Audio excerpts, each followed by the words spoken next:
দিলাম জাতীয় পার্টিকে, চ্যালেঞ্জ দিলাম আওয়ামী লীগকে, চ্যালেঞ্জ দিলাম বিএনপিকে। কোন দলের নেতা এই সাহস নিয়ে বলতে পারবেন জামাত ইসলামীর আমির ডক্টর শফিকুর রহমান আপনাদের মনে আছে ঐতিহাসিক সরোয়ার্দী উদ্যানের বিশাল জাতীয় সমাবেশে বক্তৃতা করেছিলেন, খেয়াল আছে?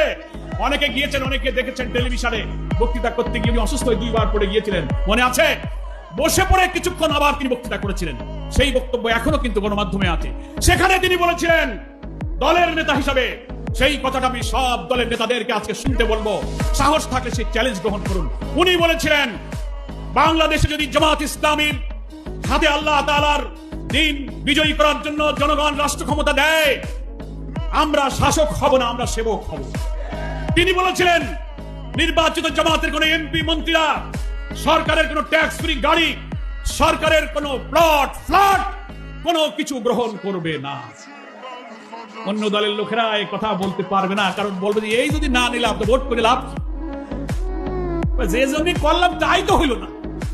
থাকলে আমি প্রত্যেকটি দলের প্রধানকে অঙ্গীকার করতে বলি, জাতির কাছে বলুন আপনার এমপি মন্ত্রী নির্বাচিত হলে সরকারের সুযোগ নিয়ে ট্যাক্স ফ্রি গাড়ি নেবে না, সরকারের কম মূল্যের ফ্ল্যাট এবং বাড়ি জমি জমা কিনবে না। সাহস থাকলে সেই প্রতিশ্রুতি দিতে পারবেন না, কারণ দিলে আপনার দলের লোক থাকবে না, কেজি পড়বে। তোমার দলে আসি তো কিছু পাওয়ার জন্য।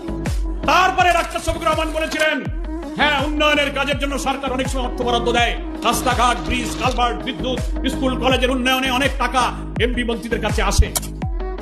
আমাদের আমির সাহেব বলেছিলেন সেই টাকা উন্নয়নের জন্য যাবে, তবে জামাতের এমপিরা, জামাতের মন্ত্রী উন্নয়নের যে টাকা পাবে, তারা সেই উন্নয়নের জন্য সেই এলাকায় কত টাকা পেয়েছে সেই কাজ করবে, কাজ শেষে তার হিসাব সেই এলাকার জনগণের কাছে পেশ করতে হবে।